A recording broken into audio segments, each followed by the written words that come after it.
ನಮಸ್ಕಾರ ಫ್ರೆಂಡ್ಸ್. ಕರ್ನಾಟಕ ಇತಿಹಾಸದ ಬಗ್ಗೆ ಈಗಾಗಲೇ ಒಂದಷ್ಟು ಓದಿರ್ತೀರ ನೀವು. ಇದು ಒಂಥರ ಕ್ವಿಕ್ ರಿವಿಷನ್ ಮಾಡ್ಕೊಂಬಂದ್ಬಿಡೋಣ. ಕ್ವಿಕ್ಕಾಗಿ ಕರ್ನಾಟಕ ಇತಿಹಾಸದಲ್ಲಿ ಬರುವಂಥ ಶಾತವಾಹನರು, ಬನವಾಸಿ ಕದಂಬರು, ಗಂಗರು, ಚಾಲುಕ್ಯರು, ರಾಷ್ಟ್ರಕೂಟರು, ಹೊಯ್ಸಳರು, ವಿಜಯನಗರ ಸಾಮ್ರಾಜ್ಯ, ಹೀಗೆ ಇದ್ರ ಬಗ್ಗೆ ಕ್ವಿಕ್ಕಾಗಿ ಅದರಲ್ಲಿರುವಂಥ ಪ್ರಮುಖ ಅಂಶಗಳನ್ನ ತಗೊಂಡು ಕ್ವಿಕ್ಕಾಗಿ ಒಂಥರ ರಿವಿಷನ್ ಮಾಡ್ಕೊಂಬಂದ್ಬಿಡೋಣ. ನೋಡಿ, ಕರ್ನಾಟಕ ಇತಿಹಾಸ ಅಂದರೆ ದಕ್ಷಿಣ ಭಾರತದ ನೈಋತ್ಯ ಭಾಗದಲ್ಲಿರುವಂಥ ಕರ್ನಾಟಕ ಆಗ ಹೆಚ್ಚು ಸಂಪತ್ಭರಿತವಾಗಿತ್ತು ಮತ್ತು ಐತಿಹಾಸಿಕ ಮಹತ್ವವುಳ್ಳಂಥ ಒಂದು ಸಾಂಸ್ಕೃತಿಕ ಪರಂಪರೆಯನ್ನು ಹೊಂದಿತ್ತು. ಕರ್ನಾಟಕ ಇತಿಹಾಸಕ್ಕೆ ಕೆಲವೊಂದು ಶಾಸನಗಳು, ಸ್ಮಾರಕ ಶಿಲೆಗಳು, ವೀರಗಲ್ಲು, ಮಾಸ್ತಿಗಲ್ಲು, ಆತ್ಮಾಹುತಿಗಲ್ಲು ಅಂತ ಏನಂತ ಕರೀತಾರೆ, ಇವೆಲ್ಲ ಸ್ಮಾರಕಗಳು ಕರ್ನಾಟಕ ಇತಿಹಾಸದ ಬಗ್ಗೆ ಹೇಳ್ತವೆ. 1836ರಲ್ಲಿ ಕುಡಿತಿನಿ ಮತ್ತು ಕುಪ್ಪಗಲ್ಲಲ್ಲಿ ಬ್ರಿಟಿಷ್ ಅಧಿಕಾರಿ ಕ್ಯೂ ಬಾಲ್ಟ್ ಅನ್ನೋನು ಬೂದಿ ದಿಬ್ಬಗಳನ್ನು ಸಂಶೋಧನೆ ಮಾಡಿರೋದು. ಇದು ಇತಿಹಾಸ ಪೂರ್ವಕಾಲದ ಅಧ್ಯಯನ. ಹಾವೇರಿ ಜಿಲ್ಲೆಯ ಹಿರೇಕರೂರು ತಾಲೂಕಿನ ಅಳ್ಳೂರಿನಲ್ಲಿ 1500ಕ್ಕೆ ಸೇರಿದಂಥ ಕಬ್ಬಿಣದ ಆಯುಧಗಳು ಪತ್ತೆಯಾಗಿದೆ. ಇನ್ನು ಕರ್ನಾಟಕದಲ್ಲಿ ಮೌರ್ಯರಿಗೆ ಬಂದಾಗ, ಕರ್ನಾಟಕದಲ್ಲಿ ಚಂದ್ರಗುಪ್ತ ಮೌರ್ಯ ಶ್ರವಣಬೆಳಗೊಳದಲ್ಲಿ ಸಲ್ಲೇಖನ ವ್ರತ ಮಾಡ್ತಾನೆ. ಮತ್ತು ಅಶೋಕನಿಗೆ ಸಂಬಂಧಪಟ್ಟಂಥ ಕೆಲವೊಂದು ಶಾಸನಗಳು ಕರ್ನಾಟಕದಲ್ಲಿ ಸಿಗ್ತವೆ. ಚಿತ್ರದುರ್ಗ ಜಿಲ್ಲೆಯ ಬ್ರಹ್ಮಗಿರಿ, ಮಸ್ಕಿ, ಸಿದ್ದಾಪುರ, ಕೊಪ್ಪಳ, ಗವಿಮಠ, ಕಲಬುರ್ಗಿ, ಸನ್ನತಿಯಲ್ಲಿ ಅಶೋಕನಿಗೆ ಸಂಬಂಧಪಟ್ಟಂಥ 17 ಶಿಲಾ ಶಾಸನಗಳು ದೊರೆತಿದೆ. ಇವೆಲ್ಲ ಪ್ರಾಕೃತ ಮತ್ತು ಬ್ರಾಹ್ಮಿ ಲಿಪಿನಲ್ಲಿರುವಂಥದ್ದು. ಈ ಮಾಸ್ಕಿ ಶಾಸನದಲ್ಲಿ ಅಶೋಕನನ್ನು ದೇವನಾಂಪ್ರಿಯ ಪ್ರಿಯದರ್ಶಿನಿ ಅನ್ನೋ ಒಂದು ಬಿರುದಿಂದ ಉಲ್ಲೇಖ ಮಾಡಿದ್ದಾರೆ. ಇದಿಷ್ಟು ಕರ್ನಾಟಕದ ಇತಿಹಾಸದ ಬಗ್ಗೆ.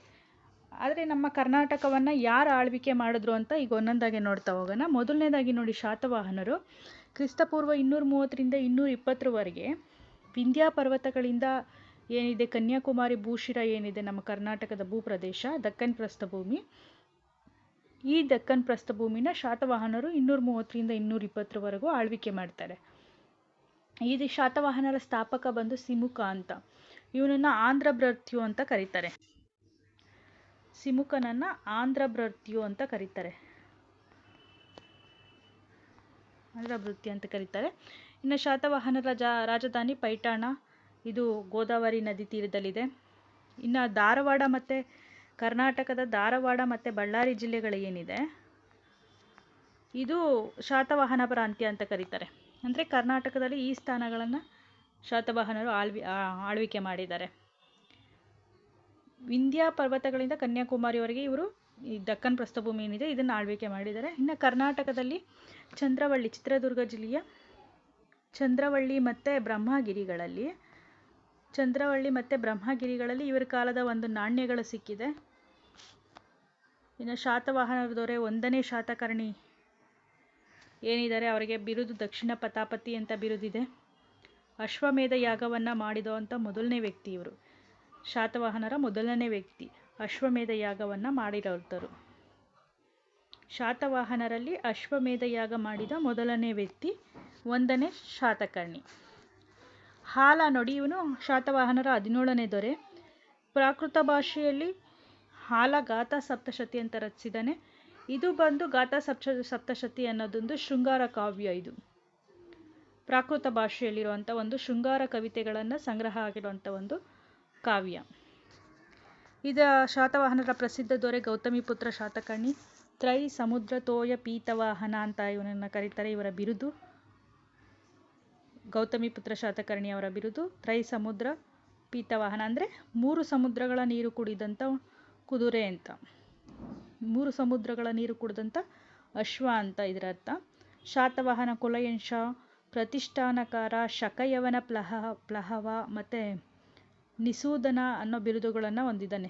ಗೌತಮಿಪುತ್ರ ಶಾತಕರ್ಣಿಯವರ ತಾಯಿ ಏನಿರ್ತಾರೆ ಗೌತಮಿ ಅನ್ನೋರು ನಾಸಿಕ್ ಶಾಸನ ಹೊರಡಿಸ್ತಾರೆ. ಗೌತಮಿಪುತ್ರ ಶಾತಕರ್ಣಿಯವರ ತಾಯಿ ಗೌತಮಿ ಬಾಲಶ್ರೀಯವರು. ಶಾತವಾಹನರ ಕೊನೆಯ ದೊರೆ ಯಜ್ಞಶ್ರೀ ಶಾತಕರ್ಣಿ ಅಂತ. ಇನ್ನು ಇವರ ಆಡಳಿತಕ್ಕೆ ಬಂದರೆ, ಇವರು ಆಡಳಿತನ ಸಾಮ್ರಾಜ್ಯವನ್ನು ಪ್ರಾಂತ್ಯ ಮತ್ತು ಆಹಾರ ಅಂತ ವಿಂಗಡಣೆ ಮಾಡ್ಕೊಂಡಿದ್ರು. ಅವನ್ನ ವಿಷಯ ಅಂತ ವಿಂಗಡಣೆ ಮಾಡ್ಕೊಂಡಿದ್ರು.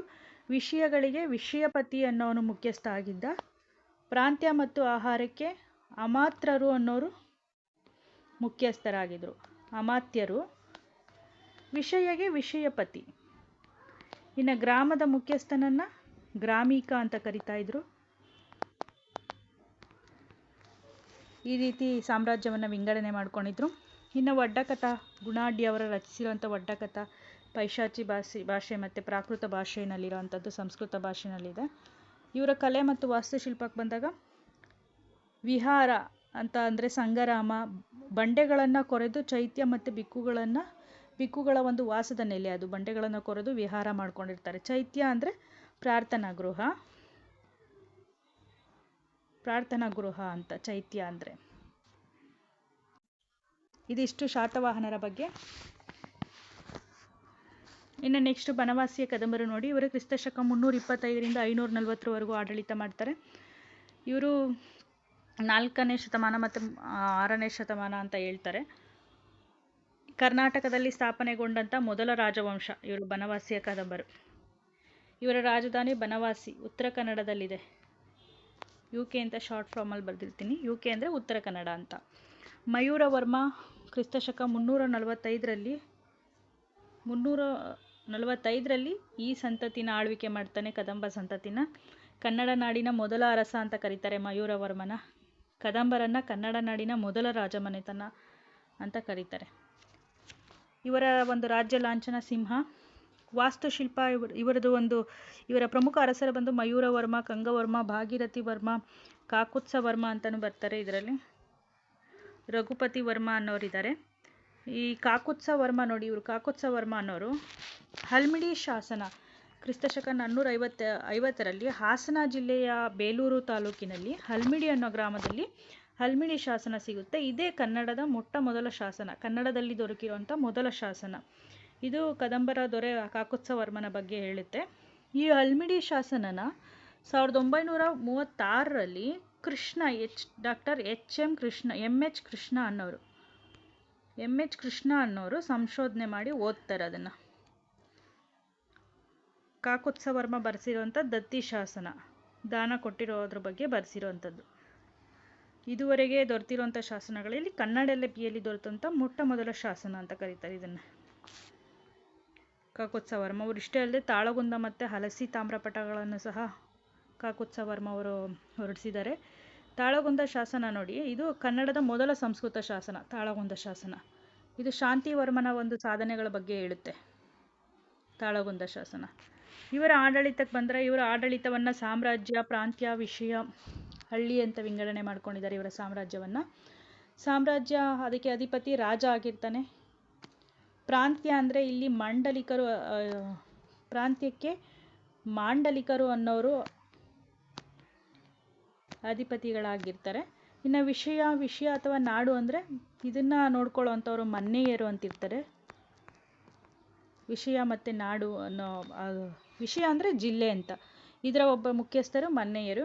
ಹಳ್ಳಿ ಅಂದರೆ ಗ್ರಾಮಿಕ, ಹಳ್ಳಿಯ ಮುಖ್ಯಸ್ಥ ಗ್ರಾಮಿಕ ಆಗಿರ್ತಾನೆ. ಕದಂಬರ ರಾಜರನ್ನು ಧರ್ಮ ಮಹಾರಾಜ ಅಂತ ಇದ್ರಾಗ. ಈ ಕದಂಬರ ಆಡಳಿತದಲ್ಲಿ ಪ್ರಧಾನಮಂತ್ರಿ, ಪರಿಚಾರಕ, ಕಾರ್ಯದರ್ಶಿ, ವಿದ್ವಾಂಸ, ವೈದ್ಯ, ಈ ರೀತಿ ದಂಡನಾಯಕ, ಜಗದಾಲ, ಈ ಥರ ಅನೇಕ ಹುದ್ದೆಗಳಿರ್ತವೆ. ಇವರ ಒಂದು ತೆರಿಗೆಗಳು ಏನಿದೆ, ಭೂಕಂದಾಯ ತೆರಿಗೆ, ಇವರ ಭೂಕಂದಾಯ ತೆರಿಗೆನ ಕಿರುಕುಳ ಅಂತ ಕರೀತಿದ್ರು. ಕಿರುಕುಳ ಅನ್ನೋದು ಒಂದು ಭೂಕಂದಾಯ, ಇವರ ಒಂದು ಭೂಕಂದಾಯ. ಬೀಳ್ಕೊಡೆ ಅಂತ ಕರೀತಿದ್ರು, ಅದು ಮಾರಾಟ ತೆರಿಗೆ, ಮಾರಾಟ ಮಾಡುವಂಥ ತೆರಿಗೆ. ಕಿರುಕುಳ ಅನ್ನೋದು ಭೂಕಂದಾಯ ತೆರಿಗೆ, ಬೀಳ್ಕೊಡೆ ಅನ್ನೋದು ಮಾರಾಟ ತೆರಿಗೆ. ಪಣ್ಣಾಯ ಅಂತ ಇದ್ರು, ಅದು ಸರಕುಗಳ ಮೇಲಿನ ತೆರಿಗೆ. ಪಣ್ಣಾಯ ಅಂತ ಕರಿತಾ ಇದ್ರು, ಇವು ಸರಕುಗಳ ಮೇಲಿನ ತೆರಿಗೆಗಳು. ಈ ರೀತಿ ತೆರಿಗೆಗಳನ್ನ ವಿಧಿಸ್ತಾ ಇದ್ರು. ಇವರು ವೈದಿಕ ಸಂಪ್ರದಾಯದಂತೆ ಗುಹಾಲಯ ಮತ್ತು ಬೆಟ್ಟಗಳಲ್ಲಿ ಗುಹೆನ ಕೊರಿತಾ ಇದ್ರು. ಗುಹೆನ ಕೊರೆದು ದೇವಾಲಯಗಳನ್ನ ನಿರ್ಮಾಣ ಮಾಡ್ತಾಯಿದ್ರು. ಜೈನ ದೇವಾಲಯಗಳಿಗೆ ಹೆಚ್ಚಿನ ಪ್ರೋತ್ಸಾಹನ ಕೊಡ್ತಾಯಿದ್ರು ಇವರು. ಇವರ ಒಂದು ಅತಿ ಹೆಚ್ಚಿನ ಕೇಂದ್ರಗಳನ್ನು ನಾವು ಅಜಂತಾ, ಬನವಾಸಿ ಈ ಕಡೆ ಎಲ್ಲ ನೋಡ್ಬೋದು. ಪಂಪ ಇದಾನಲ್ಲ, ಪಂಪ, ಆದಿಕವಿ ಪಂಪ, ಕದಂಬರ ತನ್ನ ಕೃತಿಯಲ್ಲಿ ಹಾಡಿ ಹೊಗಳಿದ್ದಾನ ಇವನು ಪಂಪ. ನೆನೆವುದೆನ್ನ ಮನಂ ಬನವಾಸಿ ದೇಶಮಂ ಎಂಬುದು ಕನ್ನಡಿಗರ ಮನೆ ಮಾತಾಗಿರುವ ಪಂಪನ ನುಡಿ ಇದು. ಪಂಪ ಹೇಳಿದನಲ್ಲ ಈ ವಾಕ್ಯದಲ್ಲಿ, ಆರಂಕುಶವಿಟ್ಟೋಡಂ ನೆನೆವುದೆನ್ನ ವನಂ ಬನವಾಸಿ ದೇಶಮಂ ಅಂತ. ಇದು ಪಂಪ ಹೇಳಿರುವಂಥ ಒಂದು ಸಾಲು. ಇನ್ನು ಕರ್ನಾಟಕ ರಾಜ್ಯ ಪ್ರತಿ ವರ್ಷ ಕದಂಬೋತ್ಸವ ಅಂತ ಆಚರಣೆ ಮಾಡುತ್ತೆ ಬನವಾಸಿನಲ್ಲಿ. ಕದಂಬೋತ್ಸವ ಅನ್ನೋ ಸಾಂಸ್ಕೃತಿಕ ಕಾರ್ಯಕ್ರಮನ 2005ರಿಂದ ಆಚರಣೆ ಮಾಡ್ಕೊಂಡ್ಬಂದಿದೆ. ಭಾರತದ ಅತ್ಯಾಧುನಿಕ ಮಿಲಿಟರಿ ನೌಕಾನೆಲೆಗೆ INS ಕದಂಬ ಅಂತ ಇಟ್ಟಿದ್ದಾರೆ.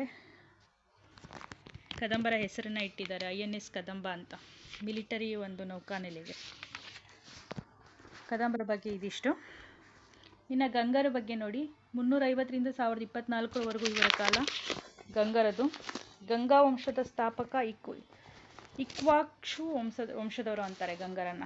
ಇವರು ಕೋಲಾರ, ಕುವಲಾಲ ಅಂತ ಕರೀತಿದ್ರು ಕೋಲಾರನ ಮೊದಲು. ತಲಕಾಡು, ಮಾನ್ಯಪುರ ಇವರ ರಾಜಧಾನಿಗಳು. ಇವರ ರಾಜ್ಯ ಲಾಂಛನ ಬಂದು ಸಲಗ ಅಂತ. ಇನ್ನು ಗಂಗರ ಗುರು ಸಿಂಹನಂದಿ, ಇವರು ಜೈನ ಸನ್ಯಾಸಿ ಆಗಿದ್ರು ಇವರು ಸಿಂಹನಂದಿ ಅನ್ನೋರು. ಇನ್ನು ಶ್ರೀಂ ಪುರುಷ ಅಂತ ಬರ್ತಾರೆ. ಇವರಿಗೆ ಪೆರ್ಮನಾಡಿ ಅನ್ನೋ ಬಿರುದು ಇದೆ. ಗಜಶಾಸ್ತ್ರ ಅನ್ನೋ ಕೃತಿನ ರಚನೆ ಮಾಡಿದ್ದಾರೆ. ಇನ್ನು ಪ್ರಸಿದ್ಧ ದೊರೆಗಳು ಇವರಲ್ಲಿ ಗಂಗರಲ್ಲಿ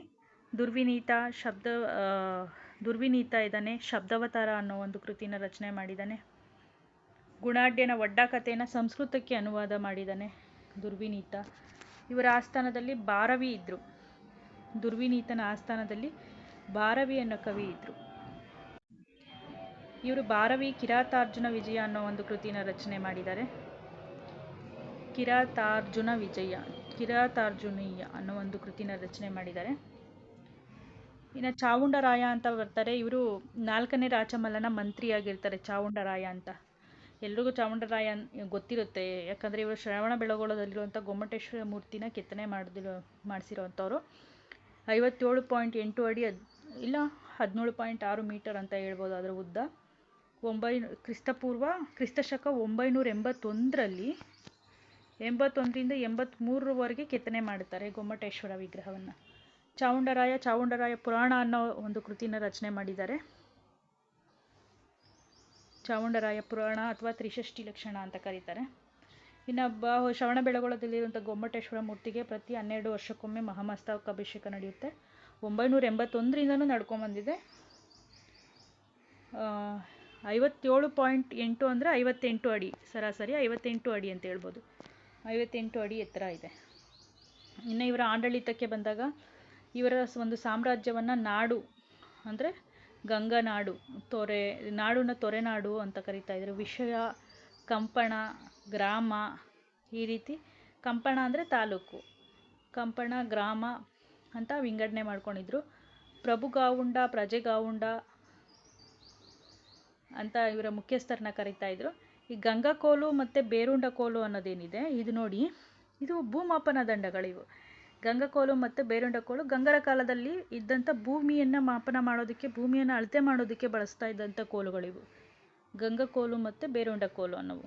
ಇನ್ನು ಇವರ ಕಾಲದಲ್ಲಿ ಪ್ರಮುಖ ವಿದ್ಯಾಕೇಂದ್ರಗಳು ತಲಕಾಡು, ಶ್ರವಣಬೆಳಗೊಳ ಮತ್ತು ಮಾನ್ಯಪುರದಲ್ಲಿ ಕಂಡುಬರ್ತಿತ್ತು. ಗಂಗರ ಕಾಲದಲ್ಲಿ ವಿಶಿಷ್ಟ ವಾಸ್ತುಶಿಲ್ಪ ಅಂತಂದರೆ ಮಾನಸ್ತಂಭ ಮತ್ತು ಬ್ರಹ್ಮ ಮಾನಸ್ತಂಭ ಅಂತ ಕರೀತಾರೆ. ಮಾನಸ್ತಂಭ ಮತ್ತು ಬ್ರಹ್ಮ ಮಾನಸ್ತಂಭ ಅಂತ. ಇನ್ನು ತಲಕಾಡಲ್ಲಿ ಪಾತಾಳೇಶ್ವರ ದೇವಾಲಯ, ಮರುಳೇಶ್ವರ ದೇವಾಲಯ,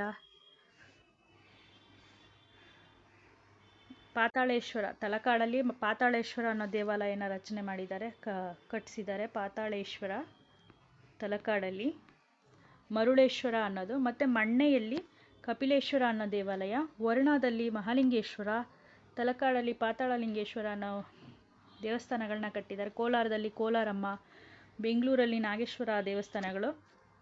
ಇವರ ಸಾಹಿತ್ಯಕ್ಕೆ ಬಂದರೆ ಇನ್ನು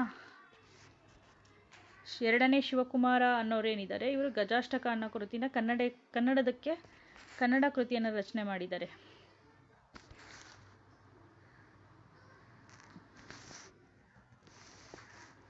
ಇದಿಷ್ಟು ಗಂಗರದ್ದು. ನೆಕ್ಸ್ಟ್ ನೋಡಿ ಬಾದಾಮಿ ಚಾಲುಕ್ಯರು. ಕ್ರಿಸ್ತಶಕ 540ರಿಂದ 753ರವರೆಗೆ ಇವ್ರ ಕಾಲಾವಧಿ ಇತ್ತು. ಸಂಪೂರ್ಣವಾಗಿ ಕರ್ನಾಟಕವನ್ನು ಆಳದಂಥ ರಾಜಮನೆತನ ಇದು. ಪೂರ್ಣ ಏನಿದೆ ಕರ್ನಾಟಕದ ಎಲ್ಲ ಭಾಗಗಳನ್ನು ಆಳ್ವಿಕೆ ಮಾಡಿದಂಥವ್ರು ಇವರು. ಬಾದಾಮಿ ಚಾಲುಕ್ಯರು ಅಂತ ಕರೀತಾರೆ, ಇಲ್ಲ ಆರಂಭಿಕ ಚಾಲುಕ್ಯರು ಅಂತ ಕರೀತಾರೆ ಇವರನ್ನು. ಇವರ ಒಂದು ರಾಜಧಾನಿ ವಾತಾಪಿ, ಅಂದರೆ ಬಾದಾಮಿಗೆ ಇದ್ದಂಥ ಮೊದಲನೇ ಹೆಸರು ವಾತಾಪಿ ಅಂತಾರೆ. ಇವರ ಲಾಂಛನ ವರಾಹ. ಇವರು ಹರಿತಿ ಪುತ್ರರಂತೆ.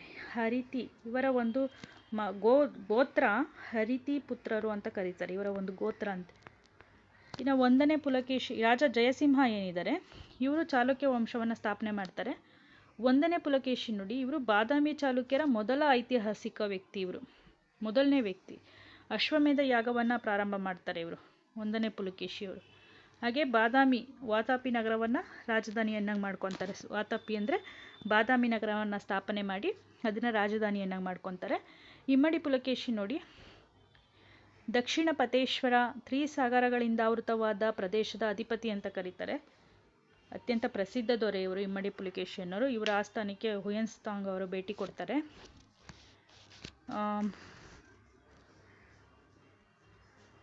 ಇವರ ಬಿರುದುಗಳು ಸತ್ಯಾಶ್ರಯ, ಮಹಾರಾಜಾಧಿರಾಜ, ಪರಮೇಶ್ವರ, ಪೃಥ್ವಿ ವಲ್ಲಭ, ದಕ್ಷಿಣ ಪತೇಶ್ವರ, ಸಾಗರಗಳಿಂದ ಆವೃತವಾದ ಪ್ರದೇಶದ ಅಭಿವೃದ್ಧಿ, ಈ ಥರ ಬಹಳಷ್ಟು ಬಿರುದುಗಳಿದ್ದಾವೆ. ಆದರೆ ಇಂಪಾರ್ಟೆಂಟ್ ನೋಡಿ, ದಕ್ಷಿಣ ಪತೇಶ್ವರ ಮತ್ತು ಸಾಗರಗಳಿಂದ ಆವೃತವಾದ ಪ್ರದೇಶದ ಅಧಿಪತಿ ಅಂತ ಇವೆರಡು ಬಹಳ ಮುಖ್ಯವಾಗಿರುವಂಥ ಬಿರುದುಗಳು. ಇನ್ನು ಬಾದಾಮಿ ಚಾಲುಕ್ಯರ ಸೈನ್ಯಕ್ಕೆ ಕರ್ನಾಟ ಬಲ ಅಂತ ಕರೀತಾರೆ, ಅಥವಾ ಕರ್ನಾಟಕ ಬಲ ಅಂತ ಕರೀತಾರೆ. ಪುಲಿಕೇಶಿ ಇವರು ನರ್ಮದಾ ನದಿ ಕದನ ಅಂತ ನಡೆಯುತ್ತೆ, ನರ್ಮದಾ ನದಿ ತೀರದಲ್ಲಿ. ಉತ್ತರ ಪತೇಶ್ವರ ಅಂತ ಅನ್ಸ್ಕೊಂಡಿರುವಂಥ ಹರ್ಷವರ್ಧನ ಏನಿರ್ತಾನೆ, ಈ ಉತ್ತರ ಪತೇಶ್ವರ ಅನ್ನೋರನ್ನ 2ನೇ ಪುಲಿಕೇಶಿ ಅವರು ಸೋಲಿಸಿ ದಕ್ಷಿಣ ಪತೇಶ್ವರ ಅನ್ನೋ ಬಿರುದನ್ನು ಪಡ್ಕೊತಾರೆ ನರ್ಮದಾ ನದಿ ತೀರದಲ್ಲಿ. ಕ್ರಿಸ್ತಶಕ 632ರಿಂದ 634ರವರೆಗೂ ಈ ಯುದ್ಧ ನಡೆಯುತ್ತೆ. ಈ ಯುದ್ಧದಲ್ಲಿ ಉತ್ತರ ಪತೇಶ್ವರ ಅನ್ನೋ ಬಿರುದಾಂಕಿತ ಹರ್ಷವರ್ಧನನ್ನು ಸೋಲಿಸಿ ದಕ್ಷಿಣ ಪತೇಶ್ವರ ಅನ್ನೋ ಬಿರುದನ್ನು ಪಡಿತಾನೆ. ಇನ್ನು ಇವರ ಕೊನೆ ದೊರೆ, ಬಾದಾಮಿ ಚಾಲುಕ್ಯರ ಕೊನೆ ದೊರೆ 2ನೇ ಕೀರ್ತಿವರ್ಮ ಅಂತ. ಇವರ ಒಂದು ವಾಸ್ತುಶಿಲ್ಪ ಶೈಲಿ ಚಾಲುಕ್ಯ ಶೈಲಿ ಅಂತ ಕರೀತಾರೆ. ಚಾಲುಕ್ಯ ಶೈಲಿನ ಪ್ರಾರಂಭ ಮಾಡ್ತಾರೆ. ಐಹೊಳೆ ಮತ್ತು ಪಟ್ಟದಕಲ್ಲಲ್ಲಿ ಏನಿದೆ ಅಲ್ಲಿ ಇವರ ಒಂದು ಶೈಲಿಗಳನ್ನು ಕಾಣ್ಬೋದು. ಐಹೊಳೆಯನ್ನು ಶಿಲ್ಪಕಲೆಯ ತೊಟ್ಟಿಲು ಅಂತ ಕರೀತಾರೆ, ಅಥವಾ ದೇವಾಲಯದ ಶಿಲ್ಪದ ತೊಟ್ಟಿಲು ಅಂತ ಕರೀತಾರೆ. ಈ ರೀತಿ ಕರೀತಾರೆ ಅಂತ ಐಹೊಳೆ ಶಿಲ್ಪಕಲೆಯ ತೊಟ್ಟಿಲು, ದೇವಾಲಯದ ಶಿಲ್ಪದ ತೊಟ್ಟಿಲು ಅಂತ ಪರ್ಸಿ ಬ್ರೌನ್ ಅನ್ನೋರು ಕರೆದಿದ್ದಾರೆ. ಪರ್ಸಿ ಬ್ರೌನ್ ಅನ್ನೋರು. ಇವರು ಒಂದು ವಾಸ್ತುಶಿಲ್ಪ ಹೇಗಿರುತ್ತಂದರೆ, ತಳವಿನ್ಯಾಸ ಚಿಕ್ಕದಾಗಿರುತ್ತೆ. ಗರ್ಭಗುಡಿ ಏನಿರುತ್ತೆ ಇದು ಚೌಕಾಕಾರ ಬಾಕ್ಸ್ ಟೈಪ್ ಗರ್ಭಗುಡಿ. ಪ್ರದಕ್ಷಿಣಾ ಪಥ ಇರುತ್ತೆ, ಒಳಗಡೆನೆ ಪ್ರದಕ್ಷಿಣೆ ಮಾಡುವಂಥ ಒಂದು ಪಥ ಇರುತ್ತೆ. ಮುಖಮಂಟಪ, ನವರಂಗ, ಗರ್ಭಗೃಹದ ಮೇಲೆ ಪಿರಮಿಡ್ಡಿನ ಆಕೃತಿ ಇರುವಂಥ ಒಂದು ಶಿಖರ ಕಾಣ್ಬೋದು. ಈ ರೀತಿ ಚೌಕಾಕಾರದ ಗರ್ಭಗೃಹ, ಈ ಗರ್ಭಗೃಹದ ಮೇಲೆ ಪಿರಮಿಡ್ಡಿನ ಆಕಾರದ ಶಿಖರಗಳನ್ನು ಕಾಣ್ಬೋದು. ಈ ಥರ ಇರುವಂಥದ್ದು ಇವರ ಒಂದು ವಾಸ್ತುಶಿಲ್ಪದ ಲಕ್ಷಣಗಳು. ಪಟ್ಟದಕಲ್ಲು ಇದು ಯುನೆಸ್ಕೋ ಪಾರಂಪರಿಕ ಪಟ್ಟಿಗೆ ಸೇರ್ಪಡೆಗೊಂಡಿರುವಂಥದ್ದು. ಕರ್ನಾಟಕದ ಐತಿಹಾಸಿಕ ತಾಣ. ಇದನ್ನು ಮೊದಲು ಕಿಸುಗೊಳ್ಳಲು ಅಂತ ಕರೀತಾ ಇದ್ರು ಪಟ್ಟದಕಲ್ಲನ್ನು. ಬಾದಾಮಿ ಚಾಲುಕ್ಯರ ಒಂದು ಸೈನ್ಯವನ್ನು ಕರ್ನಾಟ ಬಲ ಅಂತ ಕರೀತಾರೆ. ಇವರ ಒಂದು ಕಂದಾಯವನ್ನು ಸಿದ್ದಯ್ಯ ಅಂತ ಇದ್ರು, ಸಿದ್ದಾಯ ಅಂತ. ಬಾದಾಮಿ ಚಾಲುಕ್ಯರ ಕಂದಾಯ ಪದ್ಧತಿ ಸಿದ್ದಾಯ. ಗದ್ಯಾಣ ವರಹ ಅನ್ನೋದು ಇವರ ಒಂದು ನಾಣ್ಯಗಳು. ವಸ್ತುಗಳ ಮೇಲೆ ಹೇರುತ್ತಿದ್ದಂಥ ತೆರಿಗೆಯನ್ನು ಕಿರುಕುಳ ಅಂತ ಕರೀತಾ ಇದ್ರು. ಬಾದಾಮಿನಲ್ಲಿ 4 ಗುಹಾಂತರ ದೇವಾಲಯಗಳನ್ನ ನಿರ್ಮಾಣ ಮಾಡಿದ್ದಾರೆ. ಶೈವ ಧರ್ಮ ಅಂದರೆ ಶಿವನ ದೇವಸ್ಥಾನ, ಅರ್ಧನಾರೀಶ್ವರ ಮತ್ತು ಶಿವನ ದೇವಸ್ಥಾನ. ವೈಷ್ಣವ ಧರ್ಮ ಅಂದರೆ ವಿಷ್ಣುವಿನ ದೇವಸ್ಥಾನ, ವರಹ ಮತ್ತು ವಾಮನ ಒಂದು ಮೂರ್ತಿಯಲ್ಲಿರುವಂಥದ್ದು, ರೂಪದಲ್ಲಿರುವಂಥದ್ದು. ಇನ್ನು 3ನೇ ಗುಹೆ ಇದು ಮಂಗಳೇಶನಿಂದ ನಿರ್ಮಾಣಗೊಂಡಿರುವಂಥದ್ದು. 4ನೇ ಗುಹೆ ಜೈನ ಗುಹೆ, ಜೈನ ಬಸದಿಗಳನ್ನು ನಿರ್ಮಾಣ ಮಾಡಿದ್ದಾರೆ. ಈ ರೀತಿ ಬಾದಾಮಿಯಲ್ಲಿ 4 ಗುಹಾಂತರ ದೇವಾಲಯಗಳನ್ನು ನೋಡ್ಬೋದು. ಇನ್ನು ಕಾಶಿ ವಿಶ್ವನಾಥ, ಜಂಬುಲಿಂಗೇಶ್ವರ, ಸಂಗಮೇಶ್ವರ, ತ್ರೈಲೋಕೇಶ್ವರ ಅನ್ನೋ ದೇವಾಲಯಗಳನ್ನ ನಿರ್ಮಾಣ ಮಾಡಿದ್ದಾರೆ. ಪಾಪನಾಥ ಮತ್ತು ಗಳಗನಾಥ, ವಿರೂಪಾಕ್ಷ ದೇವಾಲಯಗಳನ್ನ ನಿರ್ಮಾಣ ಮಾಡಿದ್ದಾರೆ. ಐಹೊಳೆ ಐನೂರು ಎಂಬುದು ಬಾದಾಮಿ ಚಾಲುಕ್ಯರ ಕಾಲದ ಒಂದು ವ್ಯಾಪಾರ ಶ್ರೇಣಿಯಾಗಿತ್ತು. ಐಹೊಳೆ ಐನೂರು ಅನ್ನೋದು. ಇನ್ನು ಚಾಲುಕ್ಯ ಇವರ ಒಂದು ಸಾಮ್ರಾಜ್ಯ ನೋಡಿ, ಇವ್ರ ಸಾಮ್ರಾಜ್ಯವನ್ನು ಮಹಾರಾಷ್ಟ್ರಕ ಅಥವಾ ರಾಷ್ಟ್ರ ಅಂತ ಕರಿತಿದ್ರು, ಮಂಡಲ ಅಂತ. ವಿಷಯ ಮತ್ತು ಭೋಗ ಅಂತ ಘಟಕಗಳನ್ನ ವಿಂಗಡಣೆ ಮಾಡ್ಕೊಂಡಿದ್ರು. ಇದು ಬಾದಾಮಿ ಚಾಲುಕ್ಯರ ಬಗ್ಗೆ. ನೆಕ್ಸ್ಟ್ ರಾಷ್ಟ್ರಕೂಟರು ಬರ್ತಾರೆ. 753ರಿಂದ 978ರವರೆಗೆ. ಇವರ ಒಂದು ಸ್ಥಾಪಕ ಬಂದು ದಂತಿದುರ್ಗ, ಲಾಂಛನ ಗರುಡ, ರಾಜಧಾನಿ ಮಾನ್ಯಕೇಟ. ರಾಷ್ಟ್ರ ಅಂದರೆ ಇಲ್ಲಿ ರಾಷ್ಟ್ರಕೂಟರು ನೋಡಿ,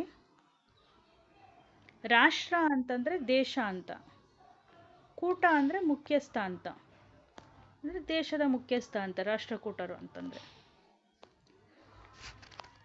ಇವರು ಮಹಾರಾಷ್ಟ್ರದ ಲಟ್ಟಿಲೂರು ಅನ್ನೋ ಪ್ರದೇಶದಿಂದ ಬಂದಿರೋಂಥವ್ರು, ಮೂಲದವರು ಇವರು. ಇವರ ಪ್ರಸಿದ್ಧ ದೊರೆ ದಂತಿದುರ್ಗ, ಅಮೋಘ ವರ್ಷ ನೃಪತುಂಗ. ಸ್ಥಾಪಕ ದಂತಿದುರ್ಗ, ಪ್ರಸಿದ್ಧ ದೊರೆ ಅಮೋಘ ವರ್ಷ ನೃಪತುಂಗ, 1ನೇ ಕೃಷ್ಣ, ಈ ರೀತಿ ಬರ್ತಾರೆ.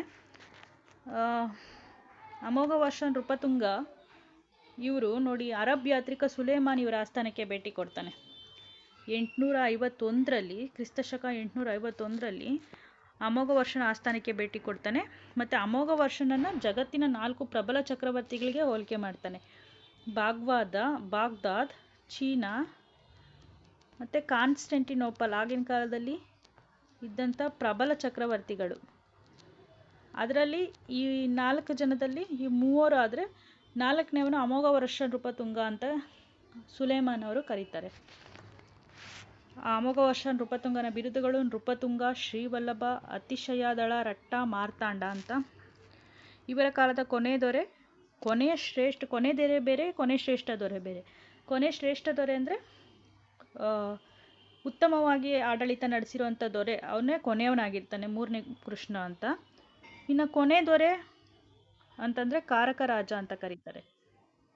ಇವರ ಆಡಳಿತಕ್ಕೆ ಬಂದಾಗ ಇವರು ಸಾಮ್ರಾಜ್ಯವನ್ನು ರಾಷ್ಟ್ರ, ಮಂಡಲ, ವಿಷಯ, ನಾಡು ಈ ರೀತಿ ವಿಂಗಡಣೆ ಮಾಡ್ಕೊಂಡಿದ್ದಾರೆ.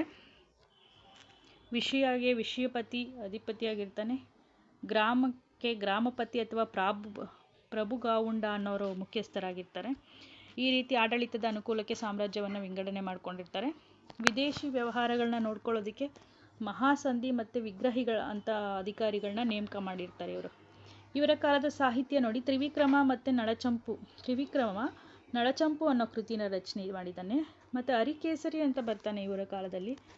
ಅರಿಕೇಸರಿ ಅಂದರೆ ರಾಷ್ಟ್ರಕೂಟರ ಸಾಮಂತ ದೊರೆ ವೇಮುಲವಾಡ ಸಾಮಂತ ದೊರೆ ಆಗಿರ್ತಾನೆ ಇವನು. ಅರಿಕೇಸರಿ ಅನ್ನೋದು ರಾಷ್ಟ್ರಕೂಟರ ಸಾಮಂತ ದೊರೆ.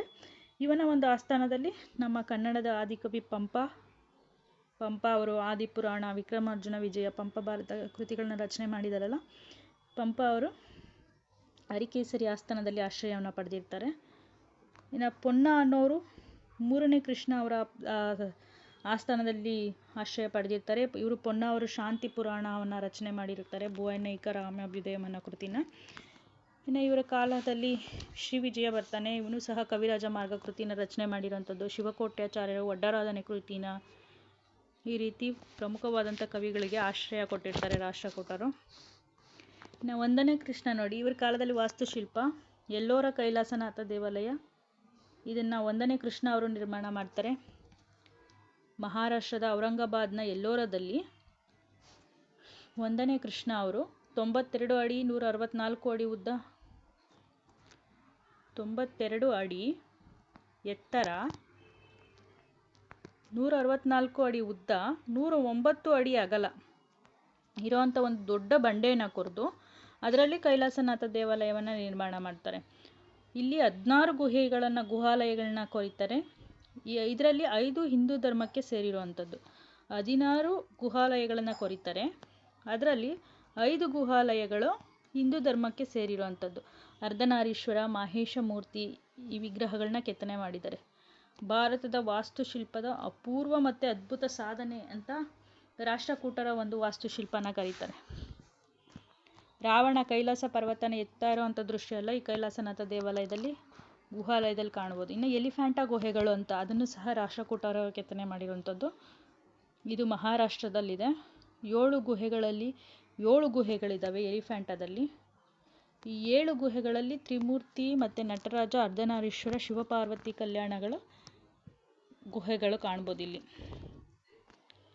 ಇವರ ಕಲಾರಚನೆಯಲ್ಲಿ ತ್ರಿಕೂಟಚಲ, ದ್ವಿಕೂಟಚಲ, ನಕ್ಷತ್ರಾಕಾರ, ಸ್ಥಳವಿನ್ಯಾಸ ಇರುವಂಥ ಲಕ್ಷಣಗಳನ್ನು ಕಾಣ್ಬೋದು ರಾಷ್ಟ್ರಕೂಟರ ಒಂದು ಕಲೆ ಮತ್ತು ವಾಸ್ತುಶಿಲ್ಪದಲ್ಲಿ. ಕಲ್ಯಾಣದ ಚಾಲುಕ್ಯರು ಅಂತ ಬರ್ತಾರೆ ನೆಕ್ಸ್ಟು. ಇವ್ರು ನೋಡಿ ಕ್ರಿಸ್ತಶಕ 973ರಿಂದ ಕ್ರಿಸ್ತಶಕ 1189ವರೆಗೂ ಆಡಳಿತ ನಡೆಸ್ತಾರೆ. ಇವರ ಒಂದು ಸ್ಥಾಪಕ 2ನೇ ತೈಲಪ. ಇವರ ರಾಜಧಾನಿ ಬಸವ ಕಲ್ಯಾಣ, ಬೀದರ್ ಜಿಲ್ಲೆಯಲ್ಲಿರುವಂಥ ಬಸವ ಕಲ್ಯಾಣ ಇವರ ರಾಜಧಾನಿ. ಕಲ್ಯಾಣದ ಚಾಲುಕ್ಯರು ಅಂದರೆ ಬಾದಾಮಿ ಚಾಲುಕ್ಯರು ಬರ್ತಾರಲ್ಲ ಅದೇ ವಂಶದವರು. ಅವರನ್ನು ಆರಂಭಿಕ ಚಾಲುಕ್ಯರು ಅಂತ ಕರೀತಾರೆ, ಇವರನ್ನ ನಂತರದ ಚಾಲುಕ್ಯರು ಅಂತ ಕರೀತಾರೆ. ಕಲ್ಯಾಣದ ಚಾಲುಕ್ಯರನ್ನ ಅವರಾದಮೇಲೆ ಇವರು ಬರುವಂಥದ್ದು, ಅವರ ಒಂದು ವಂಶಸ್ಥರು. ಇದರಲ್ಲಿ ಸತ್ತಿಗ ಅನ್ನೋರು ರನ್ನನಿಗೆ ಆಶ್ರಯ ಕೊಟ್ಟಿರ್ತಾರೆ. ಚಾಲುಕ್ಯರು ರನ್ನ ಗದಾಯುದ್ಧ, ಸಾಹಸ ಭೀಮ ವಿಜಯ, ಅಜಿತನಾಥ ಪುರಾಣ ಕೃತಿಗಳನ್ನ ರಚನೆ ಮಾಡಿದಾರಲ್ವ, ಅವ್ರಿಗೆ ಆಶ್ರಯ ನೀಡಿರ್ತಾರೆ ಸತ್ತಿಗ ಅಥವಾ ಸತ್ಯಾಶ್ರಯ ಅನ್ನೋರು. 1ನೇ ಸೋಮೇಶ್ವರ ನೋಡಿ, ಇವರು ಕಲ್ಯಾಣ ಅನ್ನೋ ಒಂದು ಹೊಸ ನಗರನ ಕಟ್ಟಿಸಿ ಅದನ್ನು ರಾಜಧಾನಿಯಾಗಿ ಮಾಡ್ಕೊಳ್ತಾರೆ. ಅದೇ ಬೀದರ್ ಜಿಲ್ಲೆಯ ಬಸವ ಕಲ್ಯಾಣ. ಅದನ್ನು ಕಟ್ಟಿಸಿದವರು 1ನೇ ಸೋಮೇಶ್ವರ ಅವರು. ಇನ್ನು ಇವರ ಪ್ರಮುಖ ದೊರೆ 6ನೇ ವಿಕ್ರಮಾದಿತ್ಯ ಅಂತ ಬರ್ತಾರೆ. ಇವರು ಕಲ್ಯಾಣ ಚಾಲುಕ್ಯರ ಪ್ರಸಿದ್ಧ ದೊರೆ 6ನೇ ವಿಕ್ರಮಾದಿತ್ಯ ಅನ್ನೋರು. ಕ್ರಿಸ್ತಶಕ 1076ರಲ್ಲಿ ಚಾಲುಕ್ಯ ವಿಕ್ರಮಶಕೆಯನ್ನು ಆರಂಭ ಮಾಡ್ತಾರೆ ಇವರು, 6ನೇ ವಿಕ್ರಮಾದಿತ್ಯ ಅನ್ನೋರು. ಇವರ ಬಿರುದುಗಳು ಪೆರ್ಮಾಡಿ ದೇವ ಅನ್ನೋ ಬಿರುದು, ತ್ರಿಭುವನ ವಲ್ಲ ಅನ್ನೋದು ಇವರ ಬಿರುದುಗಳು. ಇವರ ಸಾಧನೆಗಳ ಬಗ್ಗೆ ಲಕ್ಷ್ಮೇಶ್ವರ ಶಾಸನ ತಿಳಿಸ್ಕೊಡುತ್ತೆ. ಇನ್ನು ಇವರ ಕಾಲದಲ್ಲಿ ವಿಜ್ಞಾನೇಶ್ವರ ಇರ್ತಾರೆ. ಇವರು ಮಿತಾಕ್ಷರ ಸಂಹಿತ ಅನ್ನೋ ಕೃತಿನ ರಚನೆ ಮಾಡ್ತಾರೆ. ಇದು ಕಾನೂನುಗಳಿಗೆ ಸಂಬಂಧಪಟ್ಟಿರುವಂಥ ಕೃತಿ, ಮಿತಾಕ್ಷರ ಸಂಹಿತ ಅನ್ನೋದು. ವಿಕ್ರಮಾದಿತ್ಯನ ಕಾಲದಲ್ಲಿರುವಂಥ ವಿಜ್ಞಾನೇಶ್ವರನು.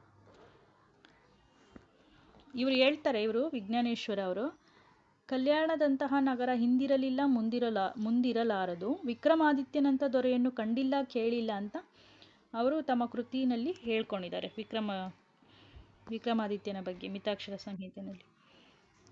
ಇನ್ನು ಬಿಲ್ಹಣ, ಇವರ ಕಾಲದಲ್ಲಿ ಬಿಲ್ಹಣ ಬರ್ತಾರೆ. ಇವರು ವಿಕ್ರಮಾಂಕ ದೇವ ಚರಿತ ಬರೀತಾರೆ. ಕೀರ್ತಿವರ್ಮ ಅನ್ನೋರು ಗೋವೈದ್ಯ, ನಯಸೇನ ಅನ್ನೋರು ಧರ್ಮಾಮೃತ ಕೃತಿಗಳನ್ನ ರಚನೆ ಮಾಡ್ತಾರೆ.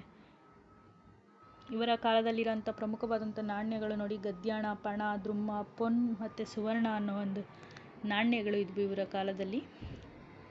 ಇವರ ಆಡಳಿತ ನಡೆಸೋದಕ್ಕೋಸ್ಕರ ಪ್ರಾಂತ್ಯಗಳನ್ನು ಮಂಡಲಗಳು ಅಂತ, ಕಿರು ಪ್ರಾಂತ್ಯಗಳು ಅಂದರೆ ನಾಡುಗಳು ಅಂತ, ಕಂಪಣಗಳು ಅಂದರೆ ಈಗಿನ ಕಾಲದಲ್ಲಿ ಹೋಬಳಿಗಳು ಅಂತೀವಲ್ಲ, ಈ ರೀತಿ ವಿಂಗಡಣೆ ಮಾಡಿಕೊಂಡು ಆಡಳಿತನ ನಡೆಸ್ತಾ ಇದ್ರು. ಇಟಗಿನಲ್ಲಿ ಮಹಾದೇವ ದೇವಸ್ಥಾನವನ್ನು, ಲಕ್ಕುಂಡಿಯಲ್ಲಿ ಕಾಶಿ ವಿಶ್ವೇಶ್ವರ ದೇವಸ್ಥಾನ, ಗದಗಲ್ಲಿ ತ್ರಿಕುಟೇಶ್ವರ ದೇವಸ್ಥಾನವನ್ನು, ಮಲ್ಲಿಕಾರ್ಜುನ ದೇವಸ್ಥಾನಗಳನ್ನು ನಿರ್ಮಾಣ ಮಾಡಿದ್ದಾರೆ ಇವರು. ಇವರ ಒಂದು ವಾಸ್ತುಶಿಲ್ಪಗಳನ್ನು ಗಮನಿಸ್ಬೋದು ಇಲ್ಲಿ.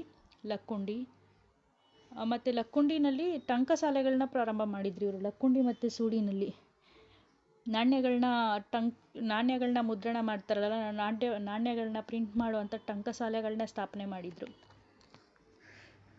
ಮತ್ತು ಇವರ ಒಂದು ಭೂಕಂದಾಯ ವ್ಯವಸ್ಥೆ ಇತ್ತು. ಭೂಕಂದಾಯ ವ್ಯವಸ್ಥೆಗೆ ಕಡಿತ ವೈರ್ಗಡೆ ಅನ್ನೋ ಅಧಿಕಾರಿನ ನೇಮಕ ಮಾಡಿದರು. ಭೂಮಿಯ ಕಂದಾಯವನ್ನು ವಸೂಲಿ ಮಾಡೋದಕ್ಕೋಸ್ಕರ ಕಡಿತ ವೈರ್ಗಡೆ ಅನ್ನೋವ್ರನ್ನ ಅಧಿಕಾರಿನ ನೇಮಕ ಮಾಡಿದರು. ಇದಿಷ್ಟು ಕಲ್ಯಾಣದ ಚಾಲುಕ್ಯರ ಬಗ್ಗೆ. ಇನ್ನು ಹೊಯ್ಸಳರು ಬರ್ತಾರೆ. ಹೊಯ್ಸಳರು ನೋಡಿ ಕ್ರಿಸ್ತಶಕ 984ರಿಂದ 1346ವರೆಗೂ ಆಡಳಿತವನ್ನು ನಡೆಸ್ತಾರೆ. ಇವರ ಒಂದು ಸ್ಥಾಪಕ ಸಳ. ಲಾಂಛನ ಹುಲಿಯನ್ನು ಕೊಲ್ಲುತ್ತಿರುವ ಚಿತ್ರ, ಅಂದರೆ ಹುಲಿಯನ್ನು ಕೊಲ್ಲುತ್ತಿರುವ ಸಳನ ಚಿತ್ರ ಇದು. ಸಳ ಹುಲಿನ ಕೊಲ್ತಾ ಇರ್ತಾನೆ, ಸಳವನ್ನು ಕೊಲ್ತಾ ಇರೋಂಥ ಚಿತ್ರವನ್ನೇ ಇವರು ಲಾಂಛನವನ್ನಾಗಿ ಮಾಡ್ಕೊಂಡಿದ್ದಾರೆ. ಚಿಕ್ಕಮಗಳೂರು ಜಿಲ್ಲೆಯಲ್ಲಿರುವಂಥ ಸೊಸೆವೂರು ಇವರ ಮೊದಲ ರಾಜಧಾನಿ ಆಗಿರುತ್ತೆ. ಮೂಡಿಗೆರೆ ತಾಲೂಕಿನಲ್ಲಿ ಇದೆ ಇದು. ಚಿಕ್ಕಮಗಳೂರು ಜಿಲ್ಲೆಯ ಮೂಡಿಗೆರೆ ತಾಲೂಕಿನಲ್ಲಿ ಸೊಸೆವೂರು ಅನ್ನೋದು. ನಂತರ ದ್ವಾರಸಮುದ್ರ, ಹಳೆಬೀಡನ್ನು ರಾಜಧಾನಿಯನ್ನು ಮಾಡ್ಕೊತಾರೆ. ಇವರ ಒಬ್ಬ ರಾಜಗುರು ಸುಧಾತಾಚಾರ್ಯ, ಇವರು ಸಹ ಜೈನ ಮುನಿಗಳು. ಸುಧಾತಾಚಾರ್ಯ ಅನ್ನೋರು ಇವು ಮೊದಲ ಮತ್ತು ಸಮರ್ಥವಾಗಿರುವಂಥ ಹೊಯ್ಸಳ ಅರಸ ಬಂದು ನೃಪಕಾಮ ಅಂತ ಬರ್ತಾರೆ, ಮೊದಲ ರಾಜ ಇವರು. ಇವರಿಗೆ ಪೆರ್ಮಾಡಿ ಅನ್ನೋ ಬಿರುದಿರುತ್ತೆ. ಪೆರ್ಮಾಡಿ ಹೊಯ್ಸಳರಿಗೆ ಇದ್ದಂಥ ಬಿರುದು.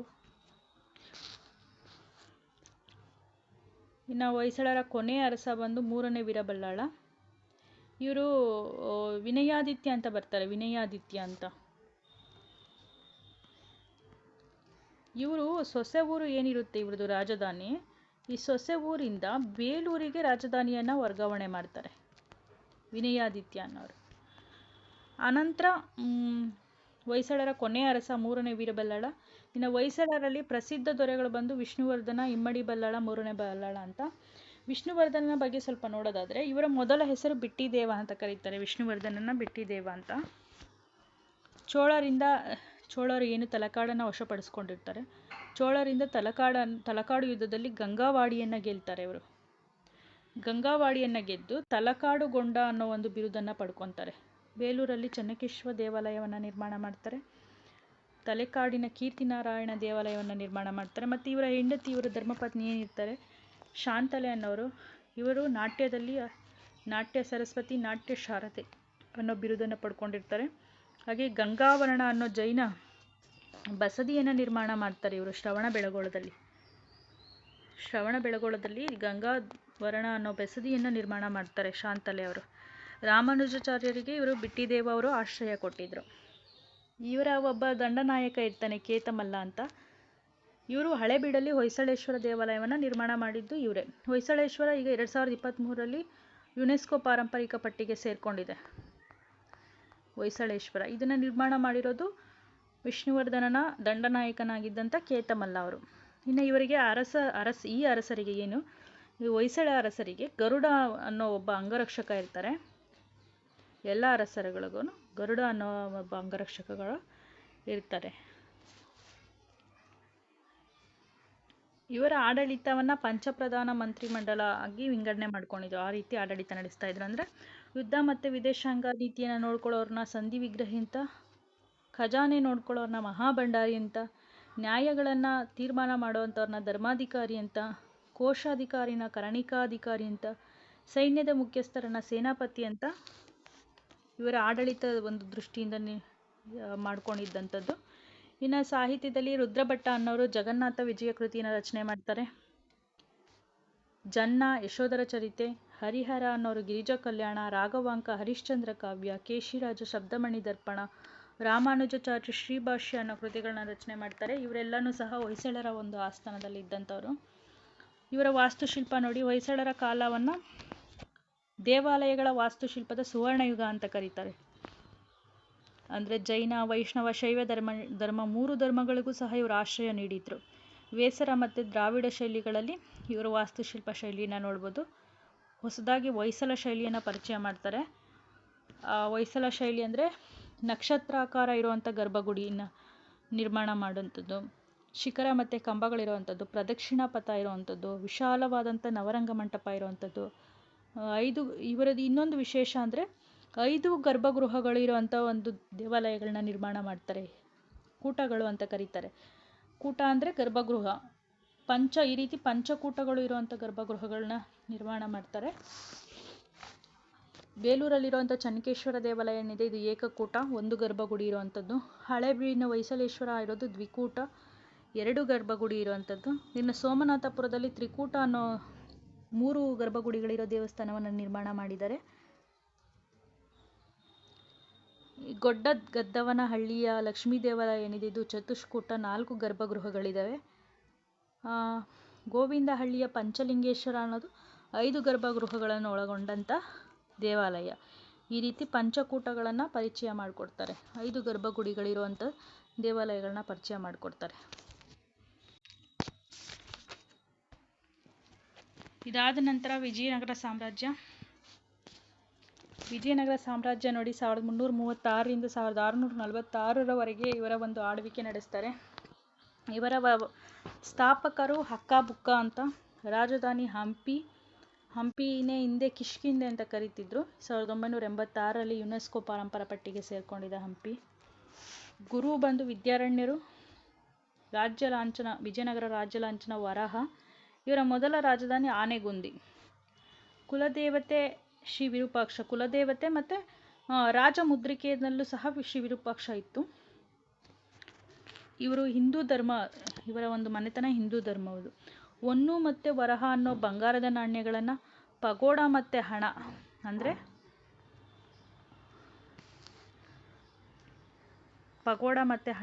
ವಿಜಯನಗರ ಸಾಮ್ರಾಜ್ಯವನ್ನು 4 ರಾಜಮನೆತನಗಳು ಆಳ್ತವೆ. ಸಂಗಮ ಸಾಳುವ ತುಳುವ ಆರಬೀಡು ಅಂತ. ಸಂಗಮ ವಂಶದ ನೋಡೋದಾದ್ರೆ ಸಂಗಮ ವಂಶದಲ್ಲಿ 1ನೇ ಹರಿಹರ ಬುಕ್ಕರಾಯ, 2ನೇ ಹರಿಹರ ಪ್ರೌಢದೇವರಾಯ ಅಂತ ಬರ್ತಾರೆ. ಪ್ರೌಢದೇವರಾಯ ಅಂದರೆ 2ನೇ ದೇವರಾಯ ಅಂತ ಈ ರೀತಿ ಬರ್ತಾನೆ. 2ನೇ ಹರಿಹರ ಇವರು ವೈದಿಕ ಧರ್ಮ ಸ್ಥಾಪನಾಚಾರ್ಯ ಮತ್ತು ವೇದ ಮಾರ್ಗ ಪ್ರವರ್ತಕ ಅನ್ನೋ ಬಿರುದನ್ನು ಪಡ್ಕೊಂಡಿರ್ತಾರೆ 2ನೇ ಹರಿಹರ ಅವರು. ಈ ಸಾಮ್ರಾಜ್ಯ ಏನಿರುತ್ತೆ, ಈ ಸಾಮ್ರಾಜ್ಯದಲ್ಲಿ 26 ನಗರಗಳಲ್ಲಿ ಸಂತೆಗಳನ್ನು ಮಾಡೋದಕ್ಕೆ ಪ್ರಯತ್ನ ಪಡ್ತಾರೆ ಇವರು, ಸಂತೆಗಳನ್ನ ಮಾಡ್ತಾರೆ. ಇನ್ನು 2ನೇ ದೇವರಾಯ ಅಂತ ಪ್ರೌಢದೇವರಾಯ ಗಜಬೇಂಟೆಗಾರ ದಕ್ಷಿಣ ಪಥ ಚಕ್ರವರ್ತಿ ಅನ್ನೋ ಒಂದು ಬಿರುದು ಇದೆ ಇವರದು. ಪ್ರೌಢದೇವರಾಯ ಅವರದು ಗಜಬೇಂಟೆಗಾರ ದಕ್ಷಿಣ ಪಥಪತಿ ಬಿರುದುಗಳು ಬಹಳ ಮುಖ್ಯ. ಬಹಳಷ್ಟು ಸಲ ಈ ಪರೀಕ್ಷೆಗಳಲ್ಲಿ ಕೇಳಿದ್ದಾರೆ ಗಜಬೇಂಟೆಗಾರ ಯಾರಿಗಿದ್ದಂಥ ಬಿರುದು ಅಂತ. ಗಜಬೇಂಟೆಗಾರ ಮತ್ತು ದಕ್ಷಿಣ ಪಥ ಚಕ್ರವರ್ತಿ ಅಂತ. ಇವ್ರ ಕಾಲದಲ್ಲಿ ಡಿಂಡಿಮ ಮತ್ತು ಲಕ್ಕಣ್ಣ ಅನ್ನೋ ಕವಿಗಳಿಗೆ ಆಶ್ರಯ ಕೊಡ್ತಾರೆ. ದಕ್ಷಿಣ ಪಥ ಚಕ್ರವರ್ತಿ ಅನ್ನೋದು 2ನೇ ದೇವರಾಯ ಅವರ ಬಿರುದು. ದಕ್ಷಿಣ ಪಥೇಶ್ವರ ಅನ್ನೋದು ಇಮ್ಮಡಿ ಪುಲಿಕೇಶಿ ಅವರ ಬಿರುದು. ಬಾದಾಮಿ ಚಾಲುಕ್ಯರ ಇಮ್ಮಡಿ ಪುಲಿಕೇಶಿ ಅವರ ಇವರೇ ದಕ್ಷಿಣ ಪಥೇಶ್ವರ ಅನ್ನೋ ಬಿರುದಿತ್ತು. ಇವರ ಒಂದು ಪ್ರೌಢದೇವರಾಯವರ ಒಂದು ಆಸ್ಥಾನಕ್ಕೆ ನಿಕೊಲೋ ಕೋಂಟಿ ಅಂತ ಇಟಲಿ ಪ್ರವಾಸಿ ಇವರು ಭೇಟಿ ಕೊಡ್ತಾರೆ. ಮತ್ತು ವಿಜಯನಗರ ಹಂಪಿ ಅನ್ನೋ ಏನಿದೆ, ಹಂಪಿ ರಾಜಧಾನಿ, ಹಂಪಿ 60 ಮೈಲಿ ಸುತ್ತಳತೆಯನ್ನು ಹೊಂದಿತ್ತು ಅಂತ ಹೇಳಿದ್ದಾರೆ ಅವರು. ಆಮೇಲೆ ಅಬ್ದುಲ್ ರಜಾಕ್ ಅಂತ ಪರ್ಷಿಯಾ ದೇಶದ ಪ್ರವಾಸಿ ಭೇಟಿ ಕೊಡ್ತಾರೆ 2ನೇ ದೇವರಾಯ ಆಸ್ಥಾನಕ್ಕೆ. ವಿಜಯನಗರದಂತಹ ನಗರವನ್ನು ಕಣ್ಣು ಕಂಡಿಲ್ಲ ಮತ್ತು ಕಿವಿಗಳು ಕೇಳಿಲ್ಲ, ಇದಕ್ಕೆ ಸರಿದೂಗುವ ಪಟ್ಟಣವೇ ಇಲ್ಲ ಅಂತ ಹೇಳ್ಕೊಂಡಿದ್ದಾರೆ ಇವರು ಅಬ್ದುಲ್ ರಜಾಕ್ ಅವರು ವಿಜಯನಗರದ ಬಗ್ಗೆ. ಇನ್ನು ತುಳುವ ರಾಜವಂಶ ನೋಡಿ, ಸಾಳ್ವ ಬರುತ್ತೆ. ಸಾಳ್ವದಲ್ಲಿ 2ನೇ ನರಸಿಂಹರಾಯ ಅವರು ಒಬ್ಬರು ಪ್ರಮುಖವಾಗಿರೋಂಥವ್ರು. ಅವ್ರನ್ನ ಬಿಟ್ಟು ಈಗ ನೆಕ್ಸ್ಟ್ ತುಳುವ ನೋಡಿ. ತುಳುವ ರಾಜವಂಶದಲ್ಲಿ ನರಸನಾಯಕ ಅನ್ನೋರು ಸ್ಥಾಪನೆ ಮಾಡ್ತಾರೆ. 1505ರಿಂದ 1570ರವರೆಗೂ ತುಳುವ ರಾಜವಂಶ ಆಳ್ವಿಕೆಯನ್ನು ನಡೆಸುತ್ತೆ. ಇದರಲ್ಲಿ ಪ್ರಮುಖ ದೊರೆ ಅಂದರೆ ಕೃಷ್ಣದೇವರಾಯರು, ಪ್ರಮುಖವಾದಂಥ ದೊರೆ ಇವರು. ಶ್ರೀಕೃಷ್ಣ ಜನ್ಮಾಷ್ಟಮಿ ದಿನ ಅಧಿಕಾರಕ್ಕೆ ಬರ್ತಾರೆ ಇವರು ಕೃಷ್ಣದೇವರಾಯರು. ಯವನ ರಾಜ್ಯ ಪ್ರತಿಷ್ಠಾನಾಚಾರ್ಯ, ಯವನ ರಾಜ್ಯ ಸ್ಥಾಪನಾಚಾರ್ಯ, ಯವನ ರಾಜ್ಯ ಪ್ರತಿಷ್ಠಾನಾಚಾರ್ಯ, ಕವಿಪುಂಗವ, ಕರ್ನಾಟಕಾಂಧ್ರ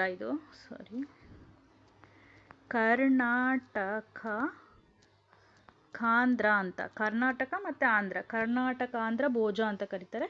ಕನ್ನಡ ರಾಜ್ಯ ರಮಾರಮಣ ಅನ್ನೋ ಬಿರುದು ಸಹ ಇದೆ. ಸಕಲ ಕಲಾಭೋಜ ಅನ್ನೋ ಬಿರುದು, 3 ರಾಯರ ಗಂಡ ಅನ್ನೋ ಬಿರುದು ಸಹ ಕೃಷ್ಣದೇವರಾಯರಿಗಿತ್ತು.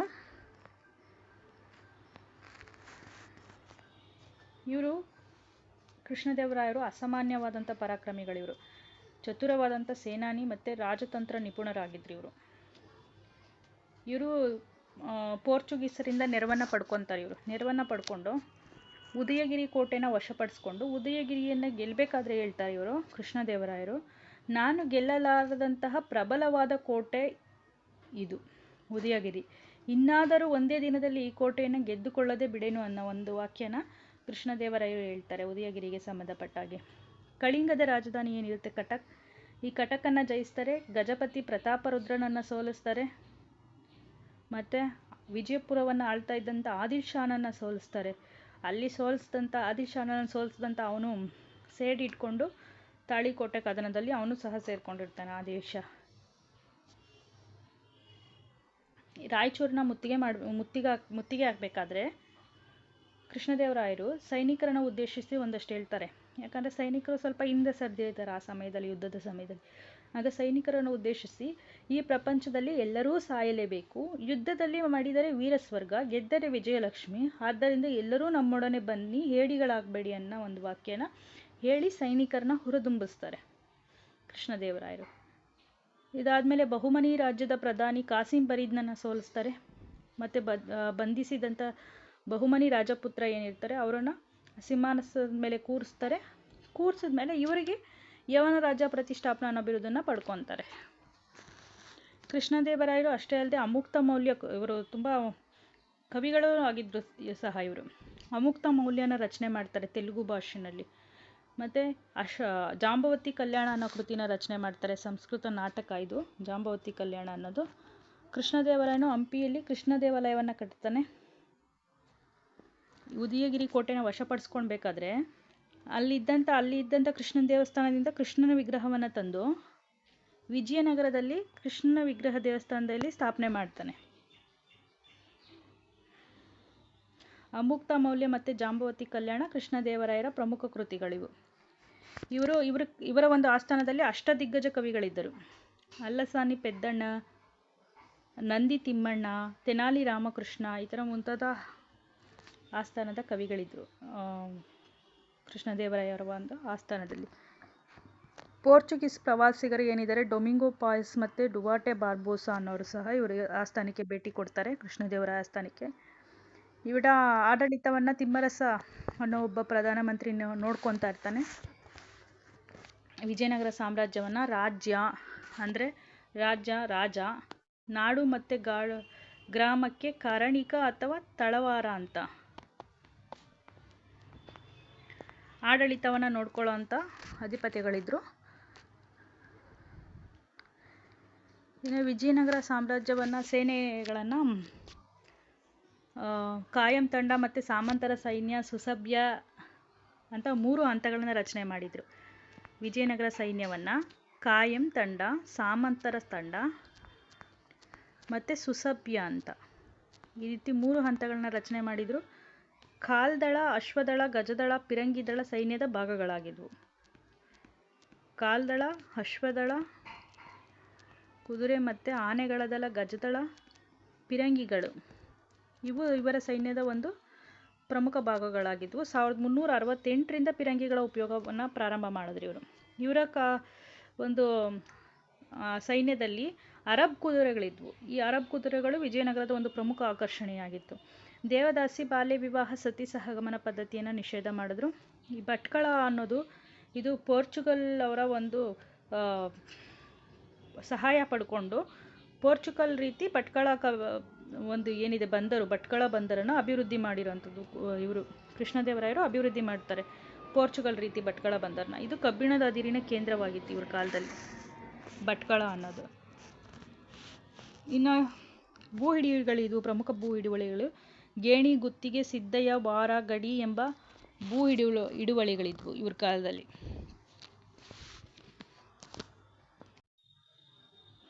ಇವರ ಸಾಹಿತ್ಯಕ್ಕೆ ಬಂದರೆ ಕನ್ನಡ, ತೆಲುಗು ಮತ್ತು ತಮಿಳು 3 ಭಾಷಾ ಕವಿಗಳು ಸಹ ಇವರ ಆಸ್ಥಾನದಲ್ಲಿದ್ದರು. ಆ 3 ಭಾಷೆ ಕೃತಿಗಳನ್ನು ಸಹ ರಚನೆ ಮಾಡ್ತಾಯಿದ್ರು. ರತ್ನಾಕರ ವರ್ಣಿಯವರ ಭರತೇಶ ವೈಭವ, ಚಾಮರಸರವರ ಪ್ರಭುಲಿಂಗ ಲೀಲೆ, ಕುಮಾರವ್ಯಾಸರ ಗದುಗಿನ ಭಾರತ, ಭೀಮಕವಿಯ ಬಸವ ಕಲ್ಯಾಣ ಬಸವ ಕಲ್ಯಾಣ ಅನ್ನೋದು ಪಾಲ್ಗುರಿಕೆ ಸೋಮನಾಥ್ ಅವರ ತೆಲುಗು ಕೃತಿ. ಇದನ್ನು ಕನ್ನಡಕ್ಕೆ ಅನುವಾದ ಮಾಡಿರೋದು ಇವರು ಭೀಮಕವಿ. ಪಾಲ್ಗುರಿಕೆ ಸೋಮನಾಥ್ ಅನ್ನೋರು ಏನಿರ್ತಾರೆ ಇವರು ತೆಲುಗಿನಲ್ಲಿ ರಚನೆ ಮಾಡಿರ್ತಾರೆ ಬಸವ ಕಲ್ಯಾಣನ. ಇದನ್ನು ಕನ್ನಡಕ್ಕೆ ಭೀಮಕವಿಯವರು ಅನುವಾದ ಮಾಡ್ತಾರೆ. ಲಕ್ಕಣ್ಣ ದಂಡೇಶ್ ಅವರ ಶಿವತತ್ವ ಚಿಂತಾಮಣಿ ಅಂತ, ಮತ್ತು ಅಲ್ಲಸಾನಿ ಪೆದ್ದಣ್ಣನವರ ಮನೋಚರಿತ, ತಿಮ್ಮಣ್ಣನ ಪಾರಿಜಾತಾಪಹರಣಂ, ತೆನಾಲಿ ರಾಮರ ಉಭಟಾರಾಧ್ಯ ಚರಿತಂ ಇವೆಲ್ಲ ಇವರ ಒಂದು ವಿಜಯನಗರ ಕಾಲದ ಒಂದು ಪ್ರಮುಖ ಕೃತಿಗಳು ಮತ್ತು ಪ್ರಮುಖ ಕವಿಗಳು ಇವರು.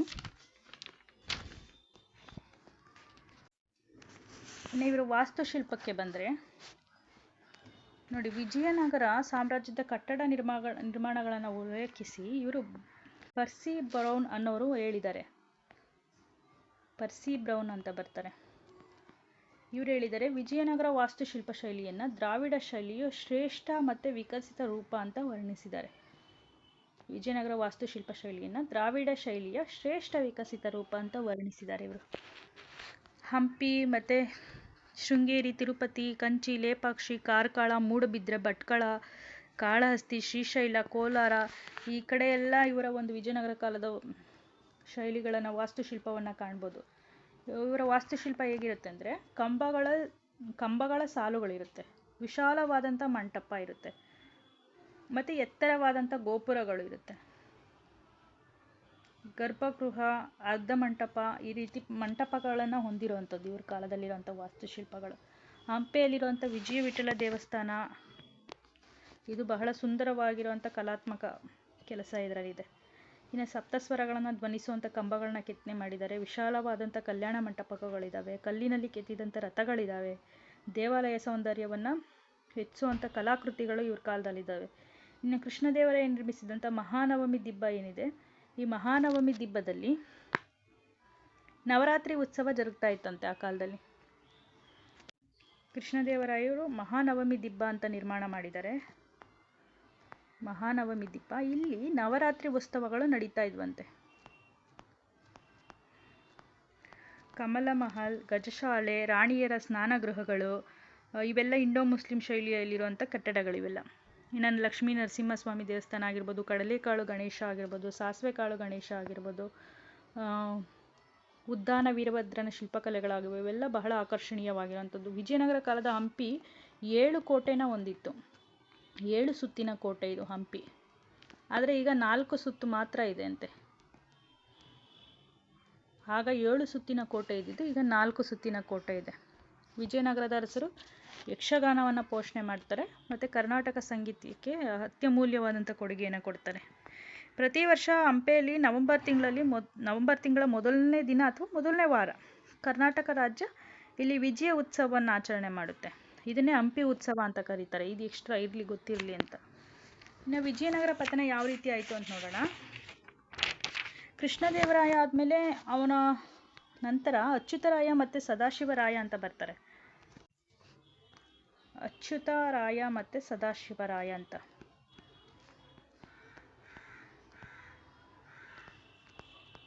ವಿಜಯನಗರ ಅರಸುಗಳಾಗಿ ಆಳ್ವಿಕೆ ಮಾಡ್ತಾರೆ ಇವರು. ಅರವೀಡು ವಂಶದ ರಾಮರಾಯನು ಸಹ ಈ ಆಡಳಿತವನ್ನು ನಿಯಂತ್ರಣ ಮಾಡ್ತಾನೆ. ಅಳಿಯ ರಾಮರಾಯ ಅಥವಾ ರಾಮರಾಯ ಅಂತ ಕರೀತಾರೆ ಇವ್ರನ್ನ. 1565 ಜನವರಿ 23 ಏನಿದೆ, ದಕ್ಕನ್ನಲ್ಲಿರುವಂಥ 4 ರಾಜ್ಯಗಳ ಒಕ್ಕೂಟ, ಬಿಜಾಪುರದ ಆದಿಲ್ ಶಾಹಿಗಳು, ಅಹಮದ್ ನಗರದ ನಿಜಾಂ ಶಾಹಿಗಳು, ಗೋಲ್ಕುಂಡದ ಕುತಬ್ ಶಾಹಿಗಳು, ಬೀದರ್ನ ಬರೀದ್ ಶಾಹಿಗಳು, ಇವರು 4 ಜನ ಸೇರಿಕೊಂಡು ವಿಜಯನಗರದ ಮೇಲೆ ದಾಳಿ ಮಾಡ್ತಾರೆ.